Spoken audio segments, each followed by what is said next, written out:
একজন মানুষকে জীবন্ত পিটিয়ে পুড়িয়ে হত্যা করা, এইটা পুরোপুরি মানবাধিকার লঙ্ঘন এবং চূড়ান্ত বর্বরতা। আমরা গত 2 সপ্তাহ মানে হালিদের এই ঘটনার পর থেকে আসলে আমরা কেউই খুব যে স্বাভাবিক অবস্থায় আছি তা না। এবং আজকে আমাদের শ্রমিক জাতীয় শ্রমিক শক্তি এনসিপি সংগঠন এবং সেই সাথে প্রান্তিক সেল এনসিপির একটি সেল, যারা একটি দুইটা জায়গা থেকেই আমরা প্রোগ্রামটা করেছি। আমরা বারবারই আওয়াজটা রাখতে চাই যে হাদি হত্যার বিচার আমাদেরকে আদায় করতে হতো। এবং আপনারা জানেন এখন পর্যন্ত দোষীদেরকে আইনের আওতায় কিন্তু আনা যায় নাই, এবং এটা সম্পর্কে ক্রমান্বয়ে আসলে ব্রিফ করা দরকার। এই ঘটনাটা তো ন্যাশনাল ইম্পর্টেন্সের জায়গায় আছে, ক্রমান্বয়ে স্বরাষ্ট্র মন্ত্রণালয় থেকে ব্রিফ করা দরকার, যেটা আমরা সেই সাপোর্টটা কিন্তু স্বরাষ্ট্র মন্ত্রণালয় থেকে পাচ্ছি না।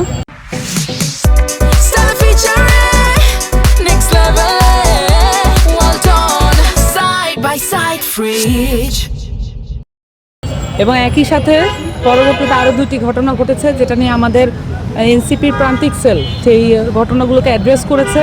আপনারা দেখেছেন গতকালকে একজন সংখ্যালঘু সম্প্রদায় হিন্দু একজন মানুষকে জীবন্ত পিটিয়ে আগুনে পুড়িয়ে দেওয়া হয়েছে।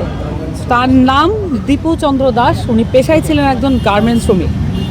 এটাও আমরা জানি যে উনি সম্ভবত ওনার যে প্রতিষ্ঠান, যে কারখানা, সেই কারখানায় উনি মালিক পক্ষের সাথে শ্রমিক পক্ষের যে আলাপচারিতা, সেই আলাপচারিতায় গুরুত্বপূর্ণ ভূমিকা রাখতেন।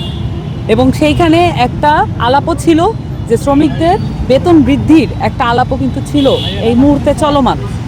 এবং সেই অবস্থায় ধর্ম অবমাননার কোনো ধরনের কোনো তথ্য প্রমাণ আইনশৃঙ্খলা বাহিনী খুঁজে পায়নি। এমত অবস্থায় একজন মানুষকে জীবন্ত পিটিয়ে পুড়িয়ে হত্যা করা, এইটা পুরোপুরি মানবাধিকার লঙ্ঘন এবং চূড়ান্ত বর্বরতা। সেই জায়গা থেকে আমরা দেখেছি যে হাদি ভাইয়ের যে রাজনীতি, সেইটাকে ধারণ না করে ওনার রাজনীতি ছিল সংস্কারের রাজনীতি, ওনার রাজনীতি ছিল প্রতিষ্ঠান গড়ার রাজনীতি, ওনার রাজনীতি ছিল প্রতিষ্ঠানকে নিজেদের প্রতিষ্ঠান, বাংলাদেশের প্রতিষ্ঠান হিসেবে গড়ে তোলার রাজনীতি। সেইটাকে প্রাধান্য না দিয়ে বিভিন্ন প্রতিষ্ঠানকে হামলা করা, এবং সেই সাথে এই যে বিভিন্ন ধরনের যে ভালনারেবল জনগোষ্ঠী যারা আছে তাদেরকে হত্যা করার মধ্য দিয়ে এক ধরনের উল্লাস মানে যাপন করা হচ্ছে। একই সাথে আপনারা এটাও দেখেছেন যে বিএনপি এক নেতার বাসায় হামলা করা হয়েছে, সেখানে একজন ছোট্ট শিশু, নাম তার আয়েশা, সে নিহত হয়েছে, সেও আগুনে পুড়ে নিহত হয়েছে।